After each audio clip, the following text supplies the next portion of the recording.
Assalamualaikum warahmatullahi wabarakatuh. Perkenalkan, nama saya Osi Desima Puspita BP 1911002 akan menyajikan dari hasil UTS kali ini. Yang pertama mengenai tabel distribusi. Soal yang pertama saya ambil yaitu data berkelompok.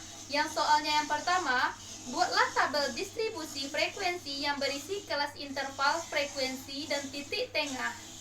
Yang mana saya sajikan di sini sebagai berikut.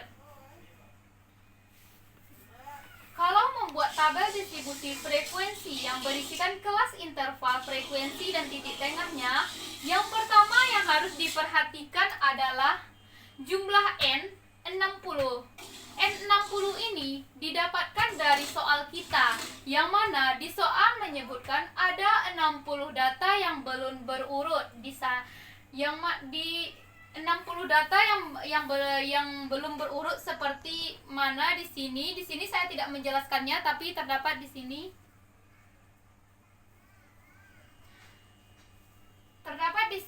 Pertama, kita harus menentukan berapa nilai tertingginya dan berapa nilai terendahnya. Di sini saya telah memperolehnya, bahwasannya nilai tertinggi di sini yaitu 59 dan nilai terendahnya yaitu 27. Selanjutnya yang kedua, jumlah kelas. Jumlah kelas ditentukan dengan menggunakan sebuah rumus 1 ditambah 3,322 log 60. Log 60 ini dari mana ya? 60 ini berasal dari jumlah data tadi, 60. Makanya di sini dibuat 1 ditambah 3,322 log 60 sama dengan 6,907. 6,907 ini dibulatkanlah menjadi 7. Jadi jumlah kelas yang dibuat di sini adalah berjumlah 7. Yang ketiga, interval kelas. Interval kelas didapatkan dari hasil pengurangan dan pembagian antara nilai tertinggi dari data tadi yaitu 59 dan nilai terendahnya yaitu 27. 59 dikurang 27 dibagi dengan 7, atau yang didapat 32 dibagi 7 yang hasilnya 4,57. 4,57 ini kita bulatkan ke atas menjadi 5. Jadi interval kelas pada ini yaitu berjumlah 5. Karena kita telah mengetahuinya berapa interval, berapa jumlah kelasnya, berapa titik terendah dan titik tertingginya, kita masuk kepada tabel distribusi. Di tabel distribusi, kelas interval frekuensi titik tengah. Kalau kelas interval ini kita dapat dari interval kelas tadi. Interval kelas yaitu dibuat 5 buah, 5 berjarak 5. Di sini saya langsung mengambil dari 27 nilai terendah tadi. Kata ibu sih boleh kita mengambil 26. Tapi di sini saya tetap mengambil 27. 27 di sini agar jarak interval kelasnya 5, 27 sampai berapa agar 5? Kalau di sini saya membuat 27 sampai 31. 27, 28, 29, 30, 31. Pas 5 kan? Jadi pas 5 berarti 27 sampai 31 kelas interval pertama, 32 sampai 36 kelas interval kedua, 37 sampai 41 ketiga, 42 sampai 46 keempat, 47 sampai 51 kelima, 52 sampai 56 kelima, 57 sampai 61 ketujuh. Frekuensi. Di mana sih frekuensi ini bisa kita dapatkan? Frekuensi ini kita dapatkan dari data yang tersaji pada soal tadi. Yang mana di sini saya mengambil 27 sampai 31. Antara 27 sampai 31 berapa sih jumlah data yang terdapat di sana? Maka kita menghitung satu persatu. Di sana saya menemukan bahwa antara 27 sampai 31 data yang terdapat yaitu sebanyak 9. Di antara 32 sampai 36 data yang terdapat adalah sebanyak 11. Di antara 37 sampai 41 data yang terdapat adalah 13. Antara 42 sampai 46, data yang terdapat sebanyak 15. Antara 47 sampai 51, data yang terdapat sebanyak 7. Antara 52 sampai 56, data yang terdapat sebanyak 4. Antara 57 dan 61, data yang terdapat sebanyak 1. Titik tengah. Dari mana sih kita bisa mendapatkan titik tengah? Gimana sih jalannya? Pasti kita bertanya-tanya. Di sini, titik tengah kita dapatkan dari batas bawah kelas interval ditambah dengan batas atas kelas interval. Contohnya, batas bawah kelas intervalnya 27, batas atas kelas intervalnya 31. Berarti 27 ditambah 31 dibagi dengan 2. Hasilnya dapat 29. Begitu seterusnya sampai ke bawah. Ditambahkan antara kelas interval pertama dengan kelas interval ke batas atasnya, maka akan didapatkan titik tengahnya. Yang selanjutnya yang akan saya bahas yaitu mengenai ogif untuk frekuensi kumulatif kurang dari dan lebih dari dalam satu gambar.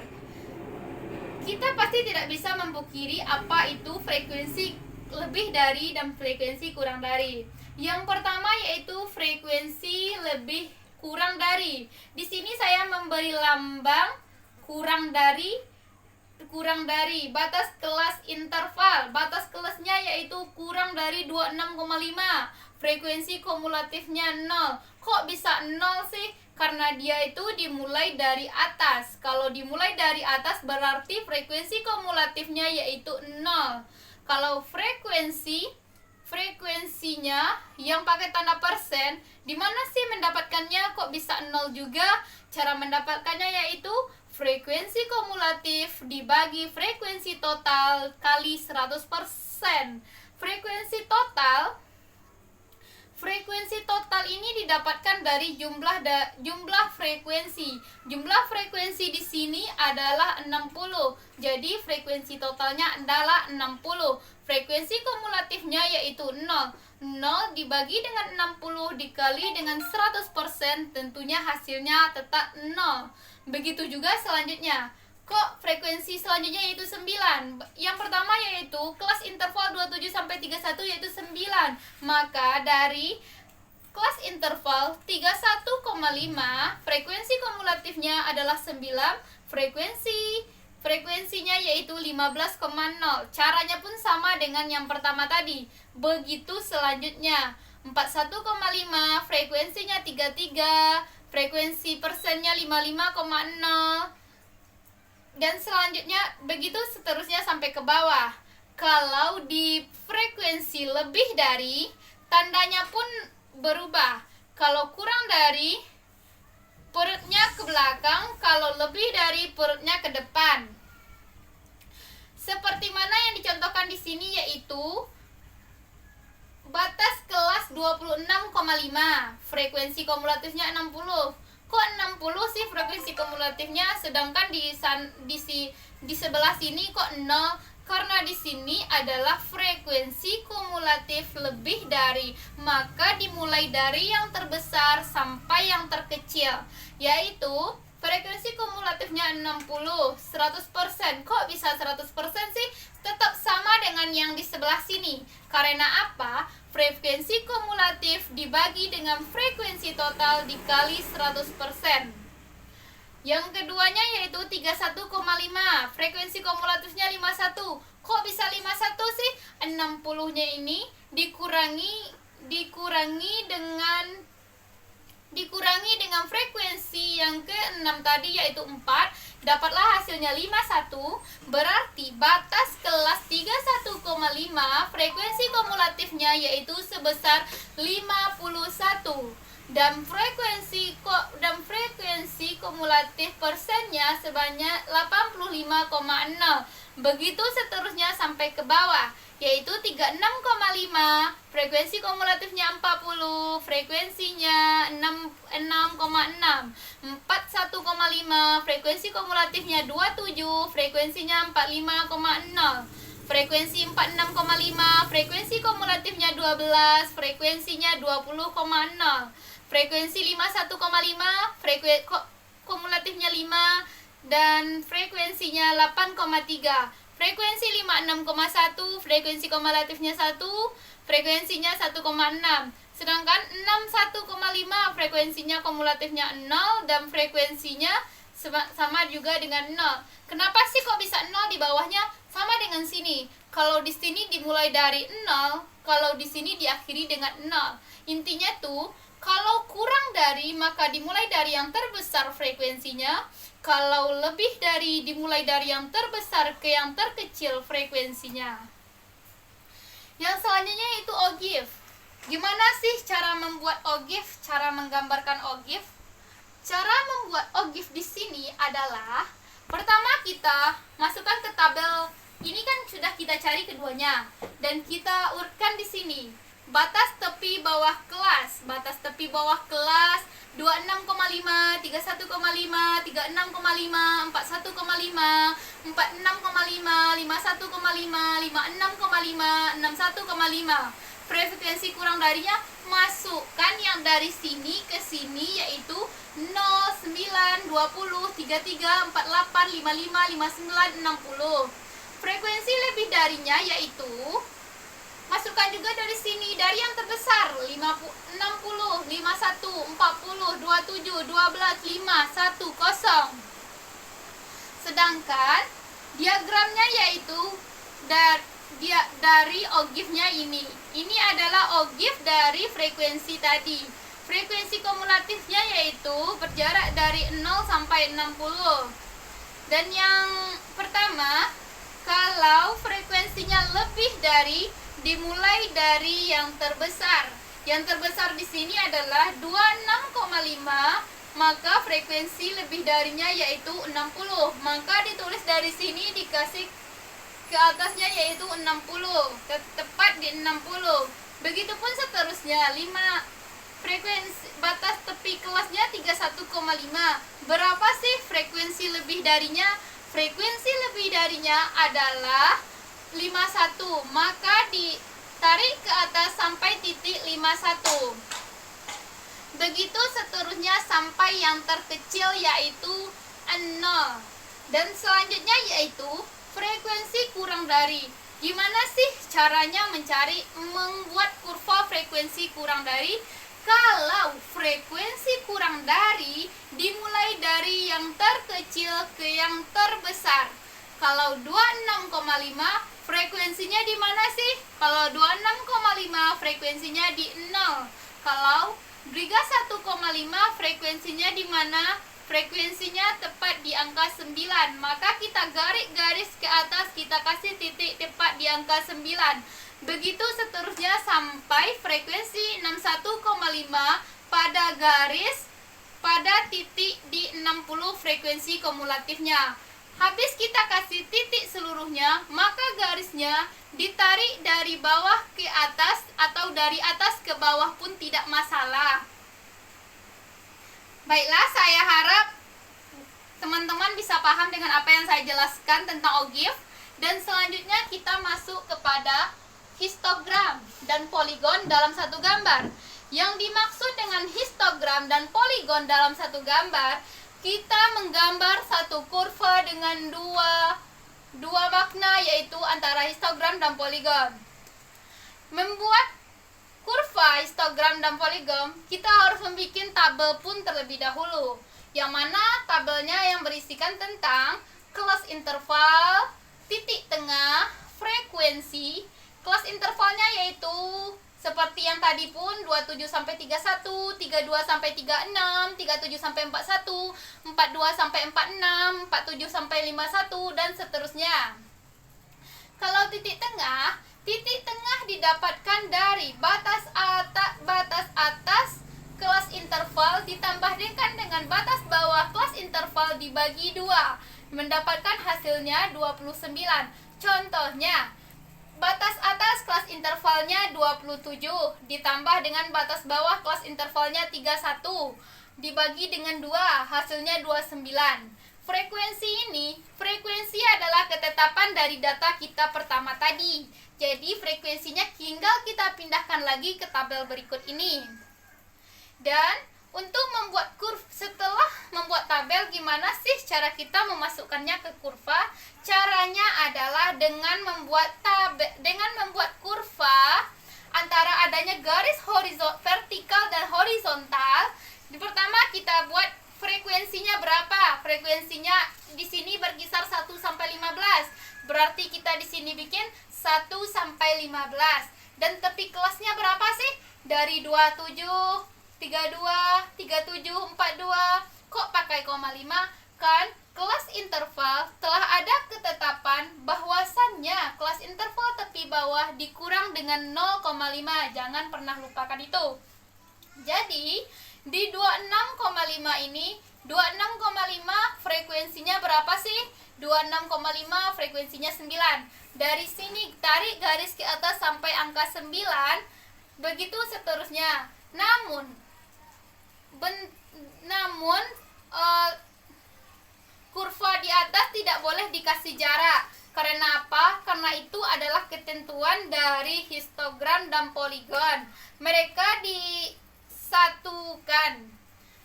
Dan yang merah ini apa sih? Yang merah ini adalah poligon, yang mana di sini kita mendapatkan titik tengah kelas. Di sini kita kasih titik tengah kelas antara 26,5 adalah 29, 34, 39, 44, 49, 54, 59. Dikasih titik di tengahnya dan ditarik garis dari bawah ke atas sampai ke bawah lagi. Maka inilah yang disebut dengan histogram dan poligon dalam satu gambar. Dan selanjutnya adalah hitunglah parsentil ke-76, desil ke-8, dan kuartil ke-3. Yang pertama yaitu parsentil ke-76. Cara menghitung parsentil ke-76 ini adalah 76 dikali 60 dibagi 100. Kok bisa 100 sih? Kita kan mencari parsentil. Kalau parsentil otomatis itu kan parsen. Kalau parsen berarti per 100. Jadi 76 dikali 60 per 100 sama dengan 4560 dibagi 100. Hasilnya yaitu 45,6. Itu hasil dari parsentil ke-76. Lalu masukkan ke dalam rumus LCBT yang sama dengan tepi bawah kelas, yang sama dengan kelas median, yaitu kelas tengahnya, yaitu 41,5. 41,5 ditambahkan dengan 76 parsentil tadi, yaitu 76. Ditambahkan dengan jumlah banyak data, yaitu atau N, yaitu 60. Dibagi lagi 100. Dikurang 33. 33. Dikurang 33. 33 ini adalah frekuensi kurang dari batas tepi kelas 41,5. Dikalikan dengan 5 dibagi 15. Hasilnya 41,5 turunin lagi ke bawah, dikasih tanda tambah 4,2. 41,5 ditambah 4,2 sama dengan 45,7. Yang B, desil ke-8. Desil ke-8, 8 dikali 60 bagi 10 sama dengan 480 bagi 10. Kok bagi 10 sih? Di atas 100. Di sini kan desil. Desil artinya kan per 10. Jadi 4 dikali 60 per 10 sama dengan 480 dibagi 10 atau sama dengan 40. D8. Desil ke-8 sama dengan dimasukkan ke dalam rumus berikut. 41,5 ditambah 8 kali jumlah data tadi 60 bagi 10 dikurang 33 dikali 5 bagi 15. Yang hasilnya 41 ini langsung turunin lagi ke bawah. 41,5 ditambah dengan hasil kali kurang kali bagi ini, hasilnya yaitu 5 sama dengan 46,5. Yang selanjutnya yaitu kuartil ketiga. Q3 sama dengan dengan 3 kali 60 bagi 4 sama dengan 180 kurang 4 sama dengan 45. Kalau Q3 sepernya itu seperempat. Q3 dimasukkan ke dalam rumus, maka kelas median tadi kan 41,5 ditambah 3 kali 60 bagi 4 dikurang 33 dikali 5. 41,5 ditambah 4 sama dengan 45 kurang 5. Baiklah, selanjutnya kita masuk kepada soal wajib, yaitu harga dan kuantitas dari 5 bahan pokok pada tahun 1986. 1986 di sini tertera harga pokoknya beras 200, ikan kerang 200, 2.300, minyak goreng 750, gula pasir 430, garam 70. Di sini soal pertama, hitunglah indeks tertimbang kuantitas dan silakan pilih 1 dari 6. Di sini saya memilih menggunakan metode Parche, yang mana metode Parche adalah angka indeks yang tertimbang dengan faktor penimbangnya kuantitas tahun atau N. Tahun yang dihitung, penimbang tahun yang dihitung, angka indeksnya atau QN. IP adalah angka indeks Parche. Dari atas kita bisa menjelaskan tentang apa itu pakai metode Parche. Di sini kalau pakai metode Parche, bahan pokok, satuan, harga, kuantitas. Kalau di harga, pada tahun 1985 disimbolkan dengan P0. Kalau di 1986 disimbolkan dengan PN. Kalau kuantitasnya pun begitu. Di 1985 disimbolkan dengan Q0. Kalau di 1986 disimbolkan dengan QN. Pada beras 150, ikan kerang 1.500, minyak goreng 500, gula pasir 300, garam 500. Kalau mencari kalau di metode Parche ini yaitu PN dikali QN. PN yang pertama yaitu 200. 200 dikalikan dengan QN yaitu 1.200, dapat hasilnya 240.000. Begitupun dengan P0 dikalikan dengan Q0. P0 yang pertama 150 dikalikan dengan P0 yang kedua yaitu dengan Q0 yang kedua yaitu 1.080, maka hasilnya yaitu 162.000. 1.500 dikalikan dengan Q0 90 sama dengan hasilnya 135.000. 2.300 dikalikan dengan QN 110 sama dengan hasilnya 253.000. P0 nya 500 dikalikan dengan Q0 nya 80 hasilnya yaitu 50.000. Kalau PN-nya 750 dan QN-nya 100 dikalikan menjadi hasilnya 75.000. Kalau P0-nya 300 dikalikan dengan Q0 60 maka hasilnya 18.000.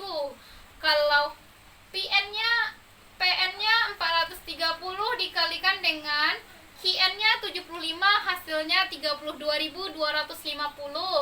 Kalau harga di P0-nya 50 dan Q0-nya 35 hasilnya 2.940. Kalau mohon maaf hasilnya 1.750.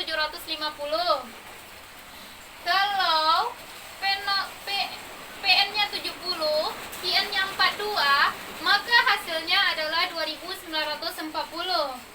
Di sini setelah semua PN kali QN ini telah didapatkan dan dapatkan jumlahnya yaitu 603.190 rupiah. Dan sedangkan P0 kali Q0-nya telah didapatkan hasilnya yaitu 366.750 rupiah. Dan selanjutnya yaitu berapa sih angka indeks Parche-nya? Yaitu sigma PN dikali QN per sigma P0 dikali Q0 dikali 100 dikali 100. Maka IP sama dengan 2.800. Maka IP-nya sama dengan di sini salah, mohon maaf. Di sini adalah saya salah mengalihkan tadi, yaitu 603.190 dibagi dengan 603.190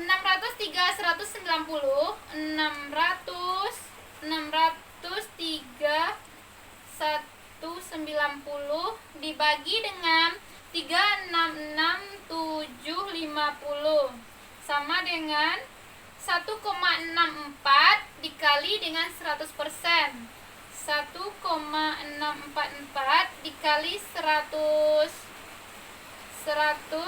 sama dengan dibagi.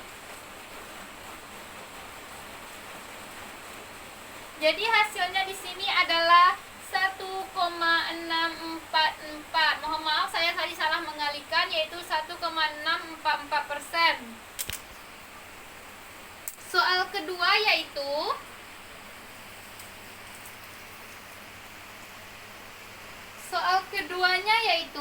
hitunglah indeks rata-rata relatif harga dari bahan pokok tersebut. Kalau indeks relatif harga dari bahan tersebut, maka tabelnya pun berbeda. Tabelnya di sini yaitu hanya harga, bahan pokok, dan indeks relatifnya. Yang pertama yaitu beras, harganya, ikan, minyak, gula, garam, dan harganya. Kalau dari mana sih IP relatif ini didapatkan? IP relatif didapatkan dari, di sini kan harganya kalau 1985 disimbolkan dengan P0. Kalau 1986 disimbolkan dengan PT. Jadi, angka indeks relatif harganya yaitu PT dibagi P0 dikali 100%. Contohnya, PT-nya 200.